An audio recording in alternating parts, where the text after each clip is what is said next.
গেল 4 দিন ধরেই বিভিন্ন স্থানে মৃদু থেকে মাঝারি তাপপ্রবাহ চলছে। গেল বুধবার 72 ঘন্টার জন্য ঢাকা সহ 4 বিভাগে হিট অ্যালার্ট দেয় আবহাওয়া অফিস। গতকাল দেশের সর্বোচ্চ তাপমাত্রা রেকর্ড করা হয় রাজশাহীতে 39.2 ডিগ্রি। আগামী এক সপ্তাহ এমন তাপদাহ থাকবে, তবে ঈদে নেই বৃষ্টির সম্ভাবনা বলছে আবহাওয়া অধিদপ্তর। বিস্তারিত নূপুর মাহমুদের রিপোর্টে। চৈত্রের শেষ দিকে এসে বসন্ত বাতাস ক্রমশই হয়ে উঠেছে গরম। এর মধ্যে দেশ জুড়ে বয়ে চলেছে মৃদু থেকে মাঝারি তাপপ্রবাহ। এই তীব্র গরমে অতিষ্ঠ জনজীবন। সূর্যের খরতাপে সবচেয়ে বেশি দুর্ভোগ পোহাচ্ছেন খেটে খাওয়া মানুষ।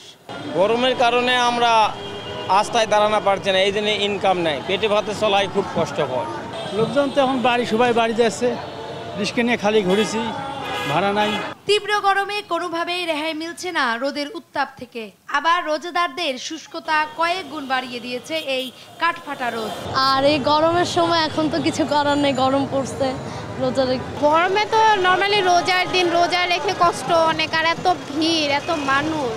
এমন বৈরী আবহাওয়ায় ঢাকা সহ 4 বিভাগে হিট অ্যালার্ট জারি করেছে আবহাওয়া অফিস।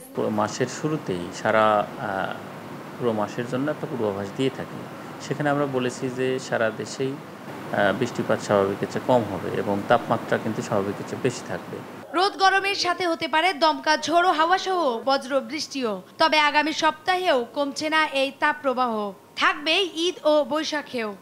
আগামী আরও আমি বলেছি এক সপ্তাহ আমরা এখন যেটা দেখছি তাতে এখনকার পরিস্থিতি অনুযায়ী 7 তারিখে হয়তো কোথাও কোথাও এই যে তাপপ্রবাহ চলছে সেটা কিছুটা হ্রাস পেলেও তারপর থেকে 8 তারিখ থেকে কিন্তু তাপমাত্রা আরও বৃদ্ধি পাওয়া শুরু করবে। তাতে আগামী এক সপ্তাহ বা 7 থেকে 8 দিন কিন্তু বিচ্ছিন্নভাবে কোথাও কোথাও কিন্তু তাপপ্রবাহ থাকবেই।